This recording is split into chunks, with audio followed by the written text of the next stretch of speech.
जी कहिए। जी नमस्ते मैम, मेरा नाम निशा है। मुझे प्रमोद जी ने भेजा है, रूम रेंट पर चाहिए था। प्रमोद जी ने? कितने लोग रहेंगे आप लोग? जी मैं और मेरा बच्चा। और इसके पापा नहीं आए? जी वो अभी इस दुनिया में नहीं रहे, हम दोनों अकेले ही हैं। अकेले हैं तो फिर रेंट वगैरह कैसे दोगी? मैम उसकी कोई प्रॉब्लम नहीं होगी, I am a working women. आपका रेंट बिल्कुल टाइम पर मिलेगा। लेकिन मैं तुम्हें अपना रूम रेंट पे नहीं दे सकती, लेकिन क्यों? क्योंकि मेरे यहाँ कोई रूम खाली नहीं है। पर प्रमोद जी ने तो बताया था कि आपके पास रूम्स अवेलेबल हैं, तो फिर प्रॉब्लम क्या है मैम? देखो, एक तो तुम अकेली हो, तुम्हारे साथ कोई बड़ा बुजुर्ग नहीं है, ऊपर से तुम्हारे पति भी नहीं है। अब तुम्हारे यहाँ पता नहीं कैसे कैसे लोगों का आना जाना हो और किस समय हो, मैं ये सब अपने घर में बर्दाश्त नहीं कर सकती। फिर सोसाइटी का भी तो प्रेशर होता है ना। नहीं नहीं मैम, ऐसा कुछ भी नहीं होगा, और मैं ऐसी लड़की नहीं हूँ। देखो, शुरू शुरू में सब ऐसे ही कहते हैं, लेकिन फिर धीरे धीरे करके ना सब अपना रंग दिखाने लगते हैं। लेकिन मैम आप मेरी बात तो सुनिए ना। देखो, मैंने कहा ना, मैं तुम्हें रूम रेंट पे नहीं दे सकती। अब तुम जाओ यहाँ से। पर मैम मेरी बात तो सुनिए। मैम मैम सुनिए तो।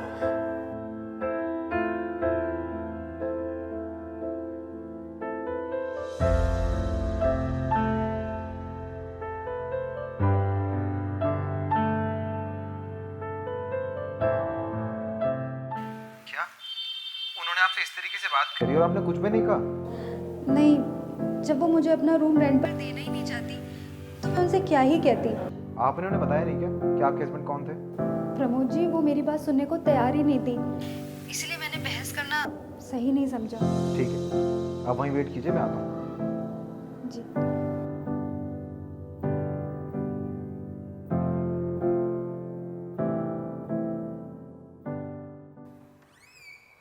प्रमोद जी आइए। तुम यहाँ? आप इनको रूम रेंट पे देने से मना कर रही हैं? प्रमोद जी, आप तो जानते ही हैं कि सोसाइटी में लोग किस किस तरह की बातें करते हैं, बस इसीलिए। देखिए मैडम, प्रॉब्लम सोसाइटी में नहीं है, प्रॉब्लम है आपकी सोच में। आप जानती हैं जिनको आपने रूम रेंट पे देने से मना किया वो कौन है?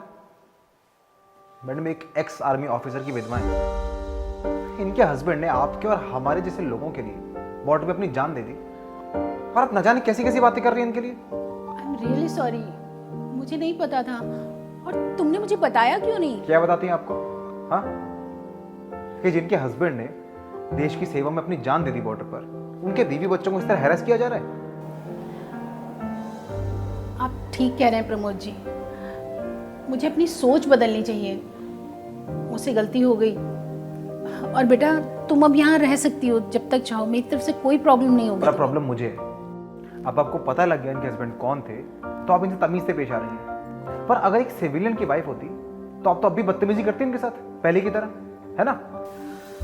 आप ठीक कह रहे हैं प्रमोद जी, मुझे अपनी सोच बदलनी चाहिए। आप जैसे लोगों की सोच इतने आसानी से नहीं बदल सकती। आप आज माफी मांग रही हैं, कल फिर परेशान करने लगेंगी। आप चलिए, मैं आपको कहीं और रूम दिला देता हूँ।